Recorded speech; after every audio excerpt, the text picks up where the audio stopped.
Assalamualaikum warahmatullahi wabarakatuh. Pada pertemuan kali ini, kelompok kami akan menerangkan tentang aliran-aliran pendidikan. A. Aliran klasik dan gerakan baru dalam pendidikan. Yang pertama, aliran klasik yaitu 1. Aliran empirisme. Menurut John Locke, aliran empirisme berasal dari kata empiri yang berarti pengalaman. Aliran empirisme atau environmental menyatakan bahwa perkembangan seorang individu akan ditentukan oleh pengalaman-pengalaman selama perkembangan individu tersebut. Pendidikan pun termasuk pada pengertian pengalaman seorang individu.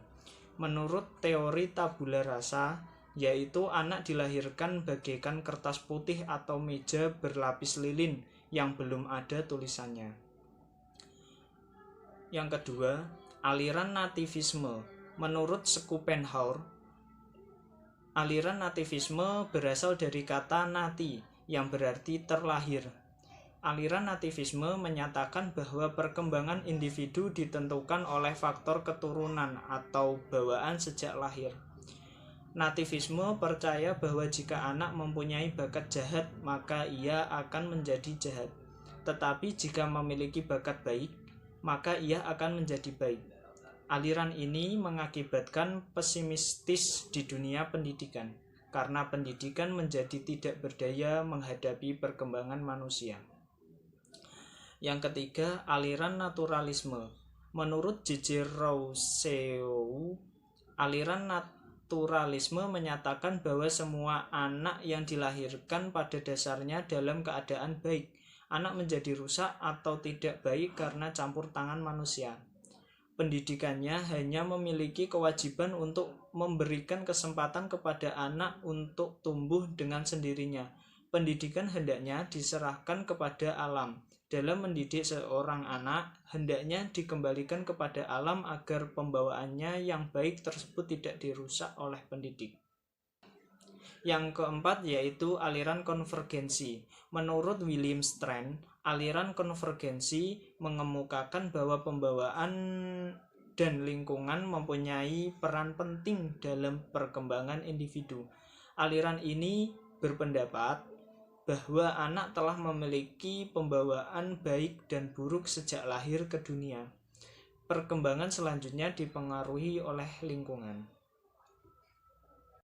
Yang kedua, gerakan-gerakan baru dalam pendidikan, meliputi pembelajaran alam sekitar. Pendidikan alam sekitar ditanamkan pemahaman, apresiasi, pemanfaatan lingkungan alami, dan sumber-sumber pengetahuan di luar sekolah yang semuanya penting bagi perkembangan peserta didik, sehingga peserta didik akan mendapatkan kecakapan dan kesanggupan baru dalam menghadapi dunia nyata. Melalui penjelajahan alam yang dilakukan, maka peserta didik akan menghayati secara langsung tentang keadaan alam sekitar. Belajar sambil mengerjakan sesuatu dengan serta-merta memanfaatkan waktu sesungguhnya. Kemudian pengajaran pusat perhatian atau Centers d'Intérêt ditemukan oleh Ovid de Clory. Pengajaran disusun menurut pusat perhatian anak. Dari pusat perhatian ini kemudian diambil pelajaran-pelajaran lain. Dalam pengajaran ini, anak selalu bekerja sendiri tanpa ditolong dan dilayani. Kemudian sekolah kerja. Dikembangkan oleh George Kersensteiner, bentuk sekolah untuk menjadi warga negara yang baik, yaitu mendidik anak agar pekerjaannya tidak merugikan masyarakat dan justru memajukannya. Oleh karena itu, sekolah wajib menyiapkan peserta didik untuk suatu pekerjaan. Pekerjaan tersebut hendaknya juga untuk kepentingan negara. Jadi yang menjadi pusat tujuan pengajaran adalah kerja untuk menatap masa depan. Selanjutnya, pengajaran proyek dikembangkan oleh W.H. Kilpatrick, menanamkan pengajaran proyek sebagai satu kesatuan tugas yang sesuai dengan kebutuhan peserta didik dan dikerjakan bersama-sama dengan kawan-kawannya. Menurut Kilpatrick, Dengan tetap duduk di bangku masing-masing, maka pembentuk watak para peserta didik tidak dapat terlaksana. Selanjutnya, B. Aliran pokok pendidikan di Indonesia. Yang pertama, Perguruan Kebangsaan Taman Siswa. Taman Siswa didirikan pada tanggal 3 Juli 1922 oleh Ki Hajar Dewantara. Taman Siswa memiliki asas-asas sebagai berikut. Yang pertama, asas merdeka untuk mengatur dirinya sendiri. Yang kedua, asas kebudayaan. Yang ketiga, asas kerakyatan. Yang keempat, asas kekuatan sendiri. Yang kelima, asas berhamba kepada anak.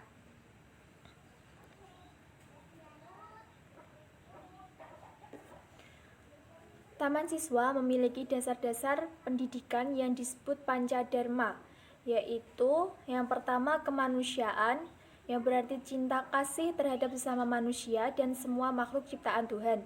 Yang kedua, kodrat hidup, untuk pemeliharaan dan kemajuan hidup sehingga manusia hidup selamat dan bahagia. Yang ketiga, kebangsaan, tidak boleh menyombongkan bangsa sendiri, tidak boleh bertentangan dengan kepentingan umum. Yang keempat, kebudayaan. Kebudayaan nasional harus tetap dipelihara. Dan yang kelima, kemerdekaan atau kebebasan. Apabila anak tidak diberikan kemerdekaan, maka akan menghambat kemajuannya.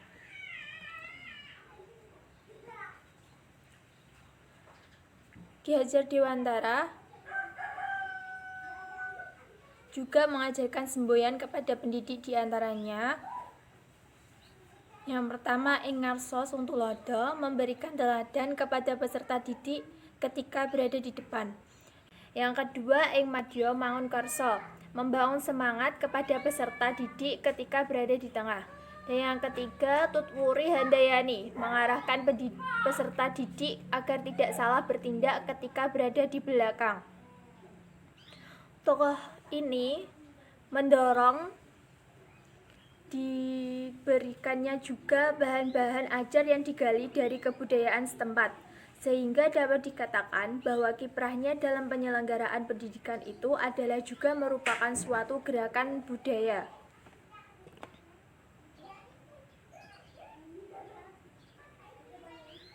Selanjutnya, tujuan Taman Siswa. Tujuan Taman Siswa yaitu sebagai badan perjuangan kebudayaan dan pembangunan masyarakat tertib dan damai, dan membangun anak didik menjadi manusia yang merdeka lahir dan batin, luhur akal budinya, serta sehat jasmaninya untuk menjadi anggota masyarakat yang berguna dan bertanggung jawab atas keserasian bangsa, tanah air, serta manusia pada umumnya. Taman Siswa juga memiliki konsep. Menurut Suprayoko 2006, ada 7 konsep pendidikan dalam pandangan Taman Siswa, yaitu yang pertama, pendidikan adalah badan perjuangan. Yang artinya, Taman Siswa adalah badan perjuangan kebudayaan dan pembangunan masyarakat yang menggunakan pendidikan dalam arti luas untuk mencapai cita-citanya. Bagi Taman Siswa, pendidikan bukanlah tujuan, tetapi media untuk mencapai tujuan perjuangan, yaitu mewujudkan manusia Indonesia yang merdeka lahir dan batinnya. Merdeka lahiriah artinya tidak dijajah secara fisik, ekonomi, politik, dan sebagainya. Sedangkan merdeka secara batiniah adalah mampu mengendalikan keadaan. Yang kedua, anti-intelektualisme. Taman Siswa anti-intelektualisme artinya siapapun tidak boleh hanya mengagungkan kecerdasan dengan mengabaikan faktor-faktor lainnya. Taman Siswa mengajarkan asas keseimbangan atau balance, yaitu antara intelektualitas di satu sisi dan di personalitas di sisi yang lain. Maksudnya agar setiap anak didik itu berkembang kecerdasan dan kepribadiannya secara seimbang. Yang ketiga, asas Pancadharma. Ciri khas dari asas Pancadharma yaitu kodrat alam atau memperhatikan sunatullah, kebudayaan atau menerapkan teori trikon, kemerdekaan atau memperhatikan potensi dan minat masing-masing individu dan kelompok, kebangsaan berorientasi pada keutuhan bangsa dengan berbagai ragam suku, dan kemanusiaan menjunjung harkat dan martabat setiap orang.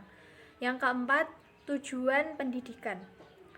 Tujuan pendidikan Taman Siswa adalah membangun anak didik menjadi manusia yang beriman dan bertakwa kepada Tuhan Yang Maha Esa, merdeka lahir batin, luhur akal budinya, cerdas dan berketerampilan, serta sehat jasmani dan rohaninya, untuk menjadi anggota masyarakat yang mandiri dan bertanggung jawab atas kesejahteraan bangsa, tanah air, serta manusia pada umumnya.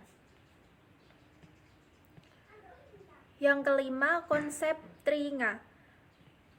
Kalau di barat ada teori domain yang diciptakan oleh Benjamin S. Bloom yang terdiri dari kognitif, efektif, dan psikomotorik. Maka di Taman Siswa ada yang namanya konsep Tringa yang terdiri dari ngerti atau mengetahui, ngroso atau memahami, dan ngelakoni atau melakukan. Maknanya ialah tujuan belajar itu pada dasarnya ialah meningkatkan pengetahuan anak didik tentang apa yang dipelajarinya, mengasah rasa untuk meningkatkan pemahaman tentang apa yang diketahuinya, serta meningkatkan kemampuan untuk melakukan yang dipelajarinya. Dan yang keenam, sistem Among, yang berarti suatu sistem pendidikan yang berjiwa berkekeluargaan dan bersendikan kodrat alam dan kemerdekaan. Dalam sistem ini, pelaksanaan pendidikan lebih didasarkan pada minat dan potensi apa yang perlu dikembangkan pada anak didik, bukan pada minat dan kemampuan yang dimiliki oleh pendidik. Apabila minat anak didik ternyata akan keluar rel atau pengembangan potensi anak didik di jalan yang salah, maka pendidik berhak untuk meluruskannya. Dan yang terakhir, ketujuh, kerjasama. Untuk mencapai tujuan pendidikannya, Taman Siswa menyelenggarakan kerjasama yang selaras antar 3 pusat pendidikan, yaitu lingkungan keluarga, lingkungan perguruan, dan lingkungan masyarakat.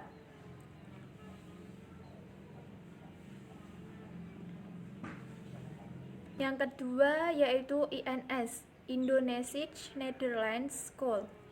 INS didirikan oleh Muhammad Syafiq pada tanggal 31 Oktober 1926 di Kayu Taman, Sumatera Barat.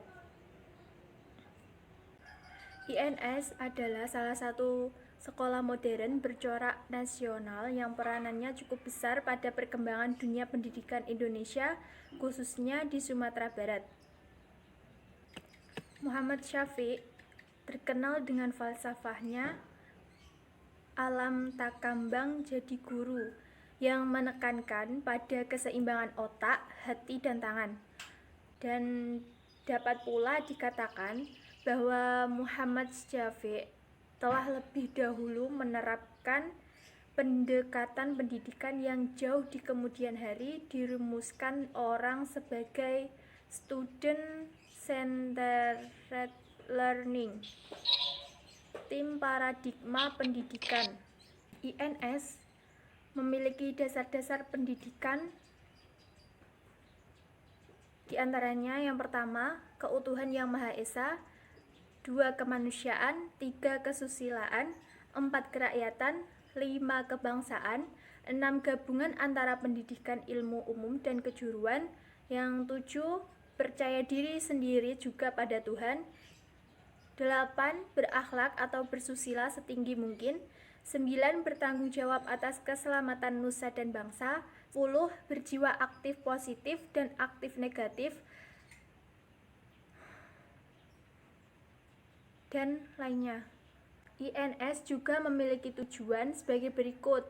Yang pertama, mendidik rakyat ke arah kemerdekaan. Yang kedua, memberi pendidikan yang sesuai dengan kebutuhan masyarakat. Yang ketiga, mendidik para pemuda agar berguna untuk masyarakat. Dan yang keempat, menanamkan kepercayaan terhadap diri sendiri dan berani bertanggung jawab. Yang kelima, mengusahakan mandiri dalam pembiayaan. INS juga mengupayakan gagasan-gagasan tentang pendidikan nasional, terutama pendidikan keterampilan atau kerajinan, beberapa jenjang pendidikan, dan sejumlah alumni. INS juga berupaya dapat melakukan penyegaran dan dinamisasi seiring dengan perkembangan masyarakat dan ilmu pengetahuan dan teknologi. Di samping itu, upaya-upaya pengembangan pendidikan INS ini diarahkan dalam kerangka pengembangan dan kemajuan sistem pendidikan nasional sebagai bagian dari usaha mewujudkan cita-citanya, yaitu mencerdaskan seluruh rakyat Indonesia. Prinsip pertama yang dipegang teguh oleh Muhammad Syafi'i dalam pendidikannya adalah belajar, bekerja, dan berbuat. Apabila murid hanya mendengarkan ilmu, hanya mendengarkan saja yang diajarkan guru melalui kata-kata yang kadang-kadang tidak dimengerti, tidak akan berguna bagi murid karena mereka tidak tahu dan tidak akan pandai mempergunakan pengetahuan tersebut dalam kehidupannya atau untuk memperbaiki tingkat kehidupannya kelak di kemudian hari sesudah tamat belajar. Menurut Muhammad Syafi'i, pada setiap manusia juga terdapat 3 hal yang pokok yang dapat dikembangkan untuk mendidik manusia ke arah yang dikehendaki. Yang pertama yaitu melihat, dan yang kedua mendengar, dan yang ketiga bergerak. Melihat. Apabila melihat saja yang dilatih selama masa pendidikan, murid akan merupakan orang yang tidak berdaya dalam kehidupan masyarakat di kemudian hari, karena mereka tidak akan dapat berbuat. Dan begitu juga dengan mendengarkan saja akan membuat manusia peniru yang baik tanpa kesadaran.